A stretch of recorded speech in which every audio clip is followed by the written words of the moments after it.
Сәлеметсіздер ме балалар? Бүгінгі сабағымызға қош келдіңіздер. Бүгінгі сабағымыз жанында жүр жақсы адам. Енді бүгін өзіміздің тыныштық сәтінен бастайық. Ыңғайланып отырыңыздар. Денелеріңізді түзу ұстаңыздар. Аяқ қолыңызды айқастырмаңыз. Қолыңызды тізеңізге немесе партаға қоюға болады. Көздеріңізді жұмуларыңыз өтінемін. Елестетіп көріңіз, күн нұры сіздің төбеңізден өтіп, кеудеңізге қарай бойлап барады. Кеудеңіздің орта тұсында гүл түйнегі орналасқан. Гүлдің түйнегі нұрдан баяу ашылып келеді. Балғын және таза әсем гүл сіздің әр ойыңызды, әр сезіміңізді, эмоцияңыз бен тілек талауыңызды шайып, жүрегіңіздің көзін ашады. Нұр сәулесі сіздің бойыңызға ақырын тарай бастағанын елестетіңіз. Ол біртіндеп күшейе түсуде. Оймен осы нұрды қолдарыңызға түсіріңіз. Сіздің қолдарыңыз нұрға бөленіп, сәуле шашуда. Қолымыз тек жақсы, ізгі істер істейді және баршаға көмектеседі. Нұр аяқтарыңызға тарады. Аяқтарыңыз нұр сәулесін шашуда. Олар сізді тек жақсылық жасау үшін жақсы жерлерге апарады. Олар нұр мен махаббат құралына айналады. Одан әрі нұр сіздің аузыңызға, тіліңізге тарады. Тіліңіз тек шындық және жақсы ізгі сөздер ғана айтады. Нұрды құлақтарыңызға бағыттаңыз. Құлақтарыңыз тек жақсы сөзбен әсем әуенді ғана естиді. Нұр көздерімізге де жетті. Көзіміз тек жақсыға қарап, бәрінен жақсылықты ғана көреді. Сіздің басыңыз түгелдей нұрға бөленіп, басыңызға тек ізгі сәулелі ой келеді. Ойша айтыңыз, мен нұрлымын. Нұр менің ішімде, мен нұрмын. Осындай нұр, махаббат және тыныштық күйінде отыратыңыз. Енді осы нұрды жүрегіңізге орналастырыңыз. Нұрға толы бүкіл әлем сіздің жүрегіңізде. Оны осындай әсем қалыпта сақтаңыз. Жаймен көзіңізді ашуға болады. Рахмет. Ал енді балалар, осы тыныштық сәтінен қандай әсер алдыңыздар? Қане, Мәдина апаң айтасыз ба? Айтыңыз. Маған тыныштық сәті өте қатты ұнады. Мен тыныштық сәтінде жылулықты сезінемін. Бұндай жылулықты осы әлемдегі бар адамдарға тілеймін. Жақсы, рахмет. Ал енді балалар, келесі біздің айтарымыз үй тапсырмасын тексеру. Мен үйге не бердім? Және Индира, мен үйге не бердім? Жанымда шамды. Ал кім дайын? Және Арман дайынсыз ба? Маған қымбат заңдар, ол менің ата-анам және ағам, достарым. Менің ағам, атам, әжем, ағам және інімді жақсы көремін. Екінші досым Мархабат, Жасұлан және Әділен. Біз жақсы достармыз. Бір-бірімізге тисе өзімізді құрмаймыз. Мен өз ағамды, анамды, ата-әкемді, тілімді жақсы көремін. Маған қымбат заңдар анам, атам, әкем, ағам, інім және достарым. Маған қымбат заңдар осылар. Мәне керемет екен Арман. Жақсы отыра ғой, рахмет. Ал Нұржан, сен не жазып келдің кәне? Шарма. Маған жақын жандар. Маған жақын жандар отбасым. Мен үшін олар бірінші орында. Мен отбасымды өте жақсы көремін. Кейбіреулерге олар маңызды емес, ал маған олар шексіз маңызды. Ана үш әріптен құралған жан. Ата-анаңа не істесең, балаңнан соны көрерсің деп халқымыз осы біз сияқты кішкентай балаларға айтып кеткен. Анаға не сыйласаң да өз еркің. Ана кішкентай сыйлыққа да қуанады. Ананың жүрегі әрқашан ашық. Ана балаларына жақсылық ойлайды, бірақ біз оны түсінбейміз. Анаға біз өмір бойы қарыздамыз. Ананың көңілін түсіну. Жақсы. Дәйек сөз. Бүгінгі біздің тақырыбымыз бірінші слайд. Жанында жүз жақсы адам, иә, құндылығы сүйіспеншілік, оның қасиеттері достық, бауырмалдық, татулық. Енді біз осыған бөлтірік бидің дәйек сөзін ұлдар 2 рет бөлек, қыздар 2 рет бөлек айтып көрейік, иә? Ең бірінші ұлдардан бастайық. Қане балалар? 1, 2, 3. Жақсы деген кісінің алдағы бірдей жарық болар. Жақсы деген кісінің бас аяғы бірдей ашық болар. Жақсы, тағы бір рет айтып көрейік. 1, 2, 3. Жақсы деген кісінің алдағы бірдей жарық болар. Жақсы деген кісінің бас аяғы бірдей анық болар. Керемет балалар. Ал енді қыздар, сіздерден де осыны сұраймын. Тағы да 2 рет қайталайсыздар, жарай ма? Кәне, 1, 2, 3. Жақсы деген кісінің алды-арты бірдей жарық болар. Жақсы деген кісінің бас аяғы бірдей анық болар. Жақсы деген кісінің алды-арты бірдей жарық болар. Жақсы деген кісінің бас аяғы бірдей анық болар. Жақсы, рахмет балалар. Өте қуаныштымын. Ал енді мен сіздерге жаңағы жүрекшемен тілек айту ойынымен жақсы көңіл күйімізді көтеріп алайық деп тілеймін. Жақсы ма? Мына біздің көріп тұрсыздар, мына жүрекше. Бүгінгі біздің өзіміздің тақырыбымызға лайық деп ойлаймын. Осы ойын жаттығуымызды жасап жіберейік, иә? Қазір мен ең бірінші Ильясқа қазір жақсы тілек айтамын бүгінгі күнге. Ол осы жақсы тілектерді ары қарай жалғастырады. Ильяс, бүгінгі күнге мен саған жақсы көңіл күй тілеймін. Рустам, Алма. Ержан. Орыс тілінен Түркес. Денсаулығың мықты болсын, саған жақсы. Рахмет, Ержан. Сабағын естеу. Рахмет. Осы сабақта бес алып көптеген қасиеттерді білуіне үшін ешқашан рахмет. Денсаулығыңыз рахмет. Өмірің жүрегің ашық болсын, бақытты бол. Ешқашан ауырма, бақытты бол. Рахмет. Сабақта әрқашан күлімсіреп жүре бер. Рахмет. ата-анаңды ұят қалдырма. Рахмет. Алла саған шансың. Рахмет. Рахмет. Сабағын еске алып, атаң мақсатыңа жете бер. Рахмет. Өзіңнің атағың аман болсын. Рахмет. Әрдайым мақсаттарына жете. Рахмет.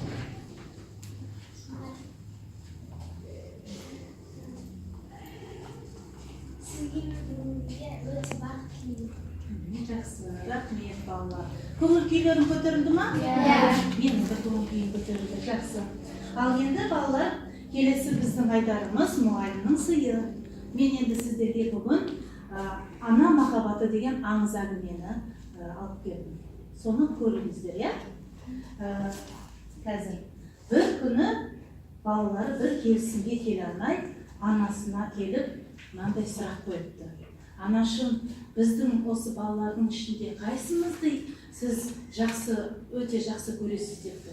Сол кезде анасы үндеместен жаңағы шырақты жағып,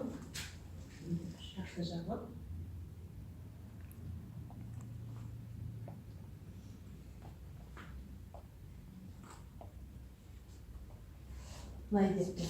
Мынау шырақ депті, бұл мен деп айтқан екен анасы. Оның жалыны менің сендерге деген сүйіспеншілігім деп біліңіздер депті. Осыдан кейін анасы тағы бір шырақты алып, өз шырағы арқылы оған жылу берді.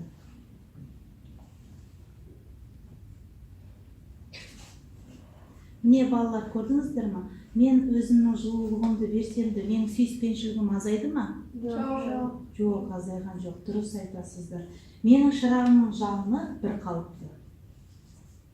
Сонымен анасы үйінде өзінің қанша балалары бар, сонша шыраққа жылу беріпті.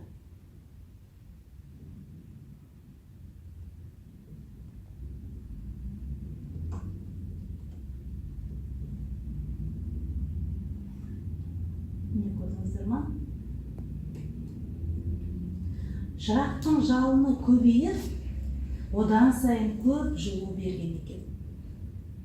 Сол кезде аналары былай айтқан екен: сендерді үнемі мен сүйіспеншілікпен жақсы көріп жүрдім. Сендер де аналарыңды үнемі риясыз сүйіспеншілікпен жақсы көріңдер депті.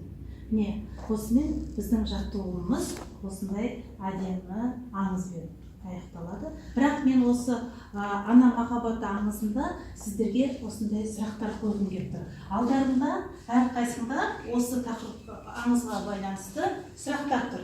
Ең бірінші сұрақ, міне, балалар не себепті келісімге келе алмады? Кім айтады екен? Жақсы көңіл-күй тобынан бізге Нұржан айтады екен. Балалар не себепті келісімге келе алмады? Олар өйткені біраз сұрақ оларды мазалады. Анасы кімді жақсы көреді? Анасы кімді жақсы көреді қатты, соны мазалады екен, жақсы айтасыздар. Енді екінші сұрақ жылулық тобынан сұраймыз. Анасы өз сүйіспеншілігін қалай білдірді? Ал Мансұр айта ғой. Анасы өз сүйіспеншілігін жылап жағу арқылы көрсетті. Дұрыс айтасың, рахмет. Ал енді мен сұрақ көрейін мына жерде сүйіспеншілік тобынан. Риясыз сүйіспеншілік дегеніміз не? Ал Диана айта ғой. Риясыз сүйіспеншілік дегеніміз бар шапағатының түгіп жан тәнімен шынайы жақсы көрді. Жақсы, рахмет. Енді соңғы менің сұрағым сендерге. Өздеріңіз аналарыңызға деген сүйіспеншіліктеріңізді қалай білдіртесіздер? Барша 4 топтың 4-те қатысуға болады. Ал Махаббат айта ғой. Мен өз анама сүйіспеншілігімді оның сөзін екі айтқызбай орындаймын. Және де оған қол қанаты болуына барлығын салып тырысамын. Және де оған күнде сыйлық жасап, қуантып анамды қалай жақсы көретінімді білдіреді. Жақсы, рахмет балалар.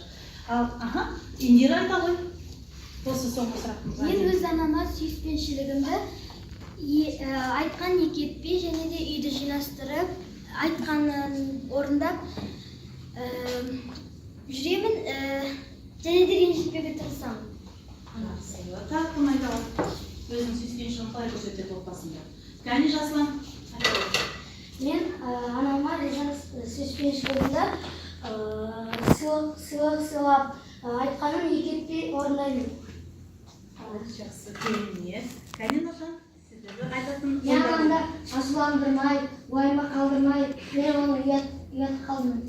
Жақсы, керемет. Өте қуаныштымын осындай ойларының қасиеттер табылғанына. Мадина апаны айтатының ма? Айта ғой. Мен анамды ренжітпесін, қамқорлық жасаймын және оған сыйлықтар іздеп бағаларын көрсетіп қуантамын. Жақсы. Тағы да айтатын жаның бар ма? Ал Адлен айтады екен. Мен анамды қолғанат болып, оның айтқанын екі етпей орындап, солай өзінің көмегімді білдіремін. Және оған жақсы бағалармен сыйлық істеп, көңілін табамын. Солай мен анама. Көрдіңіздер ме балалар? Біздің балалар сіздердің осы сүйіспеншілік деген қасиеттерін бойларына табылғандарына мен өте қуаныштымын. Ал келесі біздің жұмысымыз шығармашылық жұмыс. Мен әрқайсысына алдарына суреттер және тапсырмалар бердім. Көрдіңіздер ме? Ал сүйіспеншілік тобы сіздерге не келді? Шығармашылық жұмыс тобында сіздерге жағдаяттарды шешу керек, иә? Ал жақсы көңіл-күй тобы сіздерге мақалды аяқтау керек. Жақсы, рахмет. Үшінші топ қамқорлық тобы сіздерге Жақсы қасиет пен жаман қасиетті айыра білу, сурет арқылы, иә? Әңгіме құрастыру. Жақсы. Ал енді сіздерге қазір осыған бір 5 минут беремін. Жұмыстарыңызды жасай беріңіздер. Сізге сәт.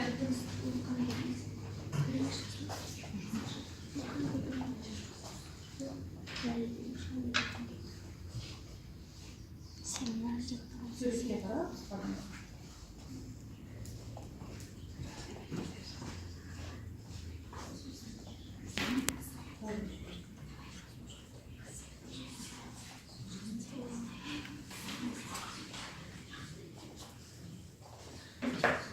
дауыстап бір-бірімен сөйлесе беріңдер, кәне баштарса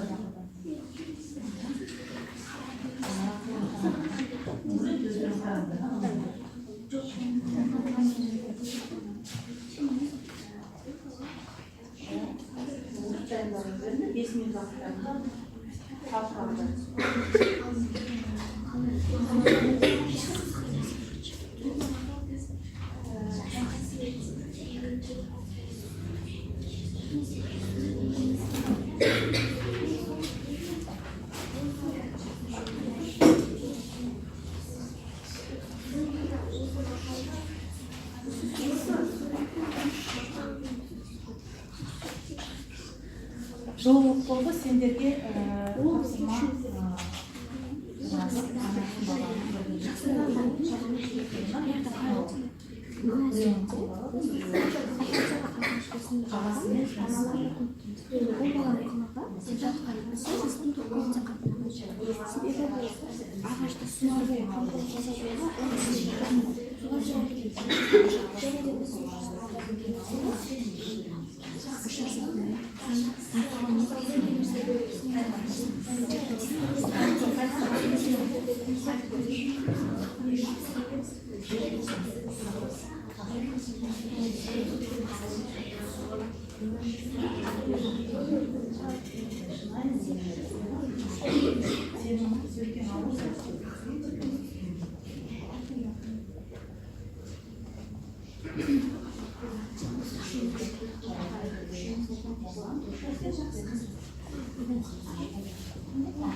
Төрт топта бәрі дайын сияқты. Ең бірінші біз қазір жақсы көңіл-күй тобымен бастаймыз. Бірінші мына жерде міне мақалдар аяқталды. Келіңіздер. Кім дайын? Жақсы сөз және жан жадыратады. Бірінші мақалдарды аяқтауға кім келеді? Ал, келе ғой. Индира. Айта ғой. Жақсы сөз жан семіртер, жақсылық жан жадыратады. Керемет, отыра ғой. Екінші, жамандық жасағанға ары қарай сөзді аяқтау керек. Ал жадайсың ба? Келе ғой. Жамандық жасағанға жақсылық жаса. Жамандық жасағанға жақсылық жаса. Дұрыс па? Дұрыс, келе отыра ғой. Үшіншіге келе ғой. Аружанды тыңдайық. Жамандық пайда етпейді, жақсылық зая кетпейді. Жамандық пайда етпейді, жақсылық зая кетпейді. Келсеңіз ба? Келсеміз. Бұл мақалдарды өте дұрыс шешімін тапсырыңыздар. Енді сүйіспеншілік тобы сіздерге қандай тапсырма берді? Мына жерге отаға шығыңыздар, айтатындар сөйлейтіндер.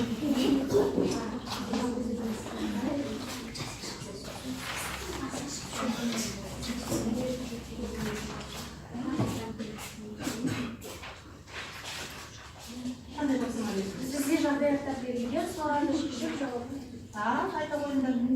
Сөзде біріншісінде әже өзінің немерелеріне аңыз әңгімелерін айтып, мейлі шапағына көзбірді. Бұл жерде мақсат деген үлкен қарияға көмектесіп амандасып жатыр.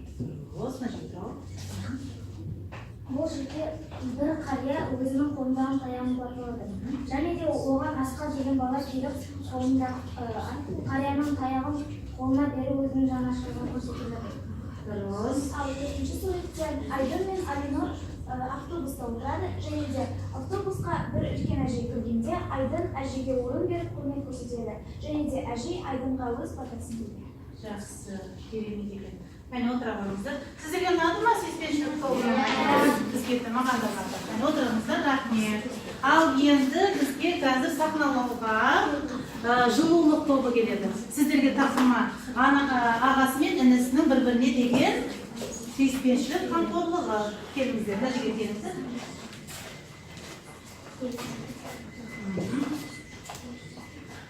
Ержан, інісі, иә? Қалай, өзіңіз айтыңыз. Менің ісімім Ильяс ағасы. Сен келген ауылға Ержан әке мен көтерейін. Керемет, жақсы. Ильяс ағасы болып көрінді. Көрдіңіздер ма? Көп сахналар әдемі болып шықты. Ал енді қамқорлық тобы сіздерде қандай тапсырма болды? Сіз шығамыз. Мен амандыққа айырылдым.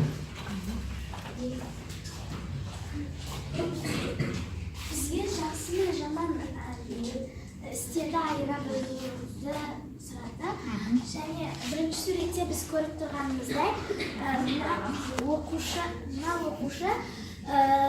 осы әп-әдемі ағашты суарып, күтім жасап, табиғатқа күтім жасап, қамқорлығын көрсетіп тұр.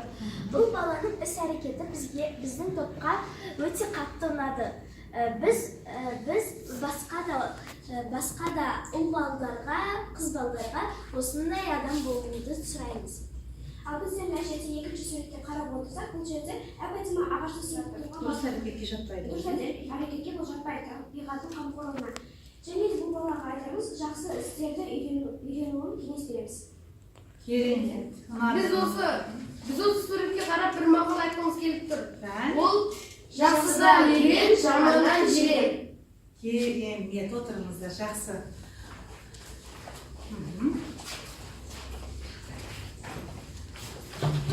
Ал енді балалар, бүгін осымен біз өзіміздің сабағымызды өлең айтумен жалғастырамыз.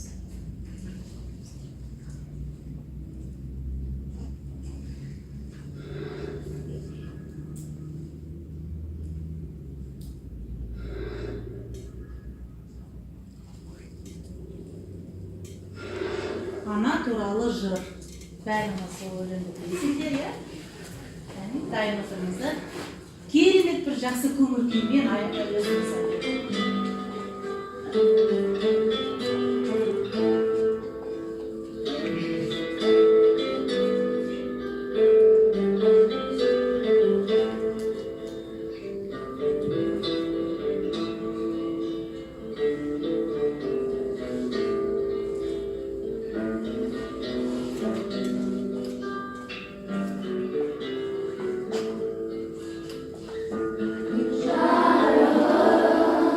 Сыйладың сен маған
көрдіңіздер ма?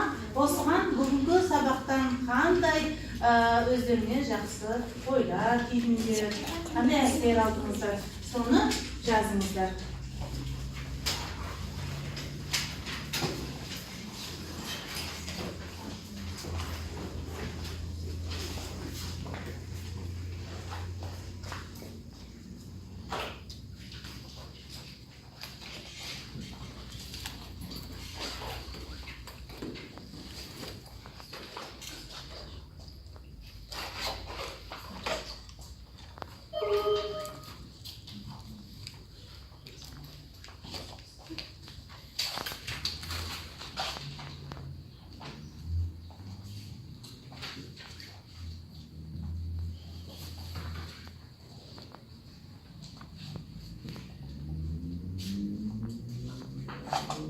Кім жазып болды, біртіндеп ақырын ғана келіп, мына жүрекшенің маңайын толтырамыз. Гүлнұрмен. Бір-екі ауыз, екі сөйлем жетеді. Бұл ақын Мейрамбек келе береді. Біртіндеп келе береді.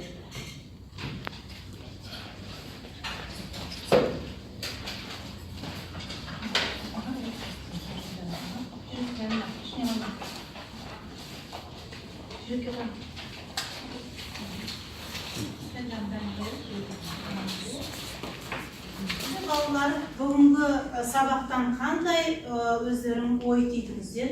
Сіздерге не ұнады? Сол туралы бір-екі ауыз сөз айтсаңыздар болады, жүрекшемізді. Мен бүгінгі сабақтан өзіме қажетті көп нәрселерді алдым. Ненің дұрыс, ненің бұрыс екенін білдім. Мен осы өзі сабақтан ризасыз сүйіспеншілік, қамқорлық, маған қатты ұнаған өлең. Мен осы сабақтан ешкімді бөліп жармай, барлығын бірдей жақсы көреді. Соны түсіндім. Мен осы өзі сабағынан үлкенге құрмет, кішіге ізеттігін көрсеткенін және де жаманға үйреніп, Ал енді балалар, бүгінгі сабақтан қандай өздерің ой түйдіңіздер? Сіздерге не ұнады? Сол туралы бір-екі ауыз сөз айтсаңыздар болады, жүрекшемізді. Мен бүгінгі сабақтан өзіме қажетті көп нәрселерді алдым. Ненің дұрыс, ненің бұрыс екенін білдім.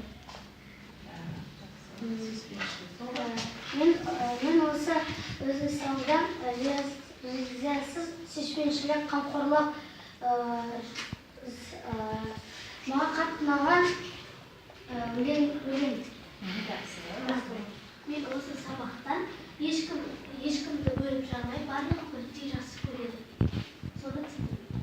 Мен осы өзі сабағынан үлкенге құрмет, кішіге ізеттігін көрсеткенін және де жаманға жиреніп, жақсыдан үйрену керектігін түсіндім.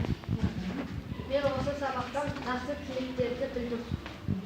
Мен бұл сабақта үлкендерді құрметтеуді және де оларға ізет көрсетуді білдім. Мен осы сабақта риясыз сүйіспеншілік деген не екенін түсіндім. Мен осы сабақтан ең қатты ұнағаны маған ана туралы жыр болды. Ол менің жүрегімде көп әсер болды. Жаңағы суретте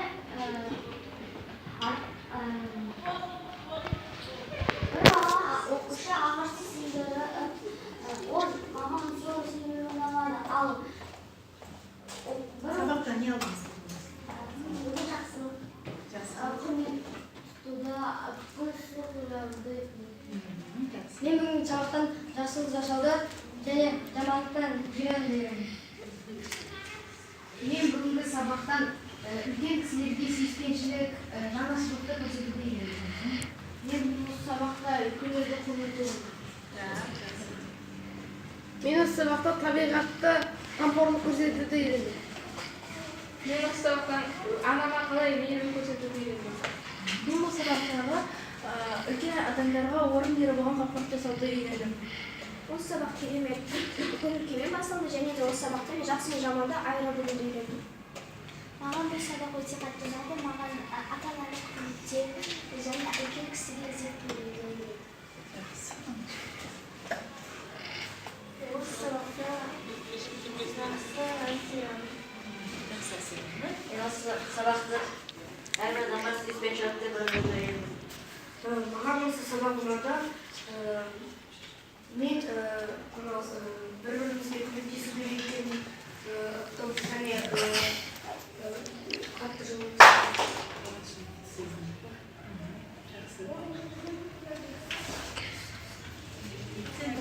Басқа не аламын? Жақсы көңіл күй алдым, иә? Қайда?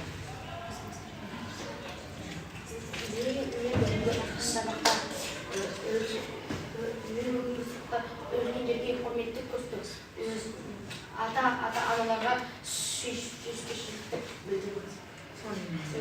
Жақсы балалар. Рахмет сіздерге. Бүгінгі сабағымыз өте керемет өтті деп айтамын. Сіздерге көптің алдама қойыңдар. Соңғы тыныштық сәті. Ең бірінші сіздерге үй тапсырмасын беріп алайын қазір. Үй тапсырмасы оқулықтағы 104-105 беттегі менің әкем әңгімесін оқып беру. Жазып алыңыздар. Енді сабақтың соңғы тыныштық сәті. Қолдарыңызды алдыңызға қойыңыздар. Еркін жайғасайық. Еркін жайғасыңыздар. Сосын жазамыз тыныштық сәті.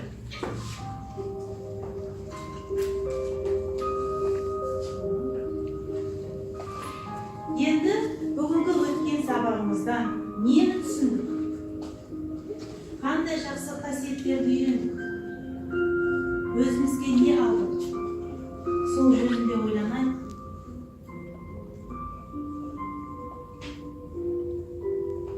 Қандай жақсы тілектерді білдік? Соны жүректерімізге сақтайық.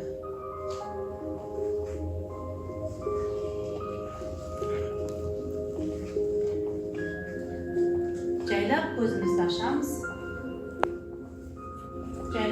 ашамыз. Сабаққа қатысқандарыңызға алғысым шексіз. Сіздерге көп рахмет.